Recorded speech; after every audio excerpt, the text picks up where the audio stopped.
Nós trazemos agora ao programa o ministro dos Transportes, ministro Renan Filho. Bom dia, obrigada mais uma vez por nos atender aqui na Rádio Gaúcha. Bom dia, um grande prazer conversar novamente com a Gaúcha. Tem ainda algumas dúvidas e agora as entidades que representam os CFCs e os instrutores falando em judicializar as mudanças que foram aprovadas para a Carteira Nacional de Habilitação. O senhor vê brecha para essa judicialização e para não ser de fato publicada essa mudança para valer agora nos próximos dias? Não, eu não vejo brecha alguma, ao contrário, eu acho que a mudança é muito boa para o cidadão, tem ampla aprovação e é natural que autoescolas queiram manter a obrigatoriedade, queiram continuar obrigando o cidadão a contratá-los, mesmo se o cidadão não quiser. O que nós estamos dando é outro caminho ao cidadão, é alternativa, porque toda vez que na economia as pessoas não têm alternativa para escolher entre serviços prestados, a qualidade do serviço piora e o preço aumenta. Foi isso que transformou, por exemplo, a CNH aí do Rio Grande do Sul, uma das mais caras do país. É exatamente esse controle da oferta do serviço de autoescola. Mas nós vamos enfrentar a judicialização, porque o governo federal está convicto que tem que superar essa exclusão que obriga 20 milhões de brasileiros a dirigir sem carteira, porque não conseguem pagar o preço de uma carteira nacional de habilitação, o que é certamente um dos grandes absurdos do país. Porque a CNH, Andressa, Rejane, Jane, ela é, além de tudo, além de garantir o acesso à mobilidade individual da própria pessoa, ela garante possibilidade de acessar o mercado de trabalho. Ministro, qual é a garantia que a sociedade pode ter de que esses motoristas sem a instrução da autoescola não vão provocar mais acidentes do que já temos, já que o Brasil é um dos campeões de acidente, mesmo tendo, né, a instrução, os motoristas sendo formados por autoescola, mas em muitos casos, como o senhor disse, motoristas não habilitados estão dirigindo por aí como sem nenhuma preocupação, sem nenhum documento e sem nenhum teste. Na verdade, você mesma perguntou e respondeu, porque você disse assim, como é que vai melhorar? Melhorar formalizando as pessoas. Porque imagine, se as pessoas são obrigadas a dirigir sem carteira, porque uma carteira aí no Rio Grande do Sul custa R$5 mil, carteira A e B custa 5, as pessoas que não têm dinheiro, elas são obrigadas a entrar no trânsito sem tirar a carteira. Isso gera um trânsito inseguro. Além disso, o grande problema do trânsito, e essas pessoas, elas acessaram o trânsito sem qualquer prova e sem qualquer aula. O que nós estamos garantindo agora é um modelo em que o cidadão tenha mais flexibilidade para estudar a parte teórica e tenha mais flexibilidade para contratar as aulas práticas, com as provas mantidas, e eles vão fazer as provas, porque o que afugenta o cidadão da prova é o custo, a burocracia, até 9 meses de demora para tirar uma carteira de habilitação em algumas partes do país. Isso que vai mudar, e nós certamente teremos um trânsito mais seguro, porque as pessoas vão ser formalizadas, vão fazer as provas, vão ter a disponibilização de cursos gratuitos, digitalmente, pelo próprio celular, mas se ela quiser contratar um curso de formação teórica numa autoescola, ela também vai poder. Então, assim, é um modelo amplo.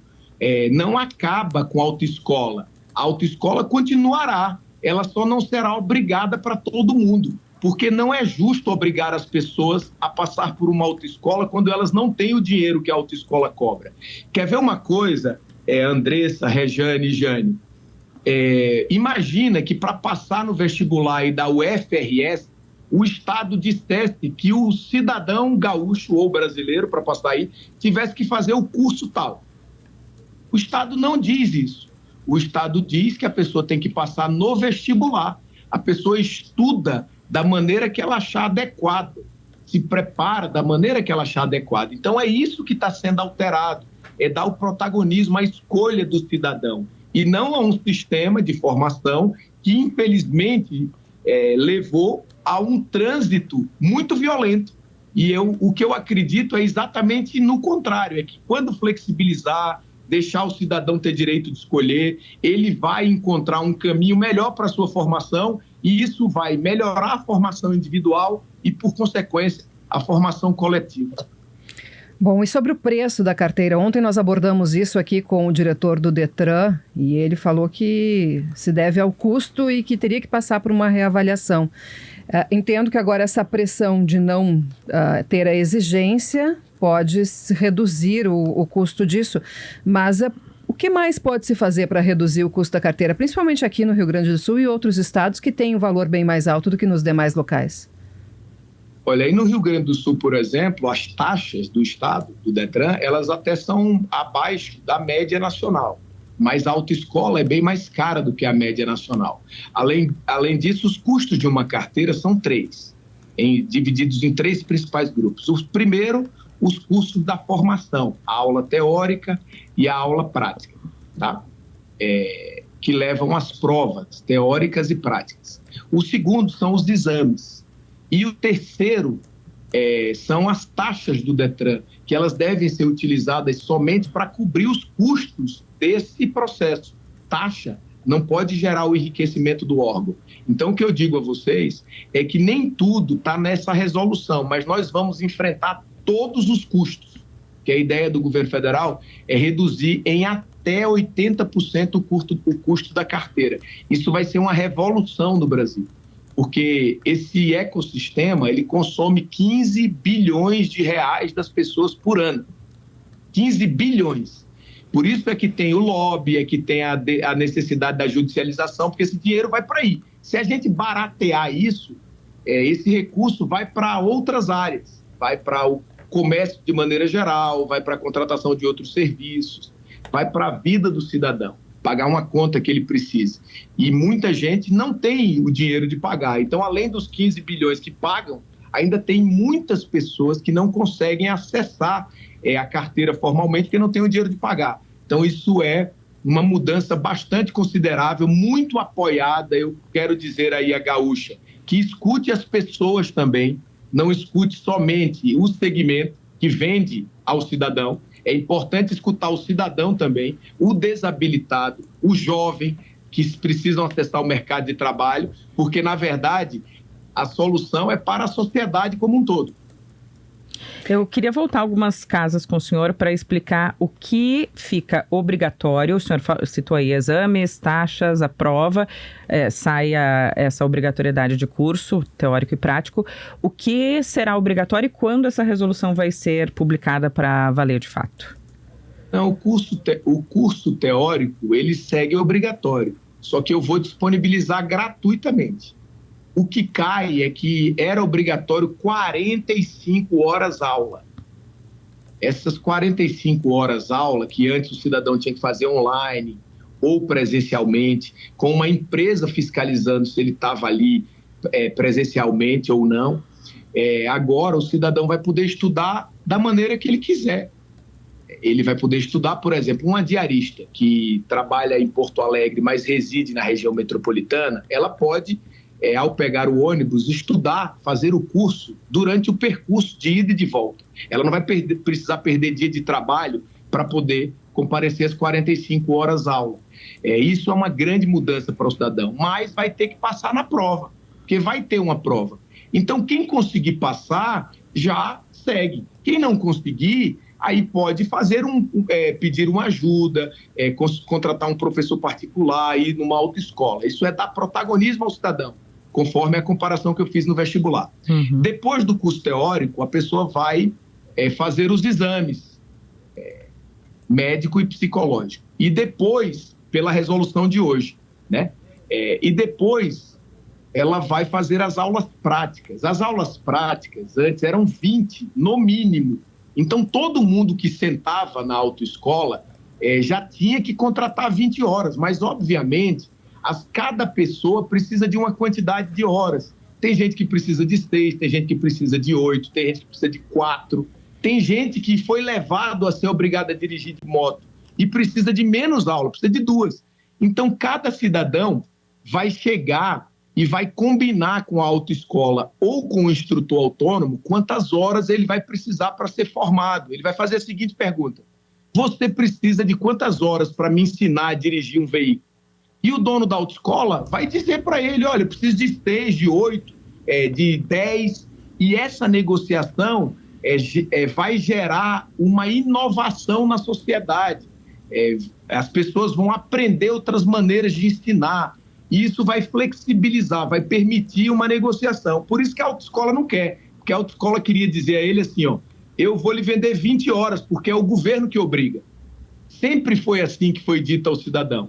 Então, agora, as pessoas vão negociar. E, ao negociar, melhora a qualidade do serviço prestado e melhora o preço.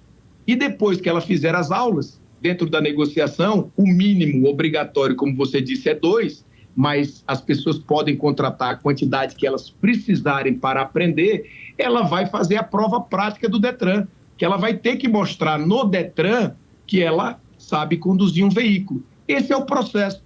E vai ser um processo que, com as mudanças que serão feitas, nós estamos discutindo outras. Eu digo a vocês que alguns desses custos que eu relatei agora serão atacados e nós vamos reduzir em até 80% o custo da carteira no Brasil. Tá, eu quero repassar com o senhor. Paga pela prova teórica, pelo exame médico e psicológico e por essas 2 aulas mínimas aí, mais e como é que vai ser a prova prática? É no próprio carro, tem que alugar o carro, tem alguma coisa relacionada a carro automático que hoje é usado por uma grande parcela da população? O Brasil era um dos poucos países do mundo que não permitia a formação em carro automático. Isso também é um grande absurdo. Os especialistas acham que isso ocorria porque, para manter a obrigatoriedade, tem que passar a ideia que é difícil dirigir. E por isso não pode aprender em carro automático, tem que aprender em carro manual. Isso é uma coisa que não tem sentido. O mundo não faz, a gente está modernizando e as pessoas vão poder sim aprender em carro automático.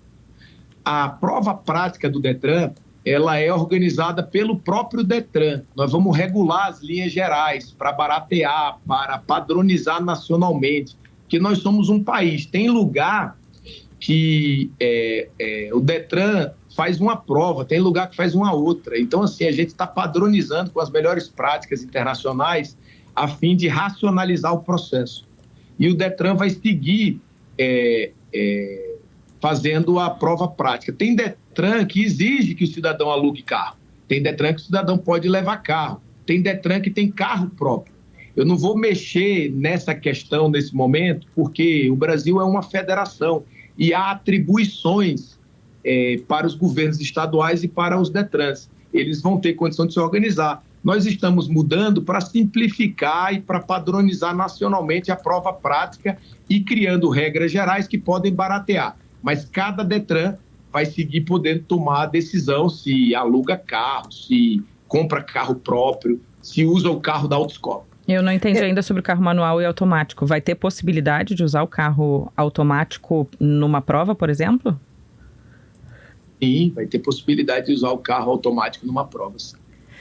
Ministro, eu queria entender como será o ensino, né, da prática. Digamos que eu queira ensinar meu filho, que não é o caso, porque ele já tem carteira de motorista, mas se eu quero ensinar meu filho, eu vou andar na rua dirigindo como é na Inglaterra, com uma placa dizendo aprendiz dirigindo. Como é que vai ser para a pessoa andar na rua? Porque em algum lugar essa pessoa vai ter que aprender a andar no trânsito e não apenas no campinho de futebol lá onde as crianças, os adolescentes, os jovens começam o treinamento nas autoescolas.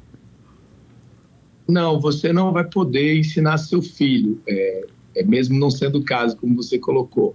Isso no mundo chama-se formação por leigo, onde os familiares formam. No Brasil não vai ser permitido isso.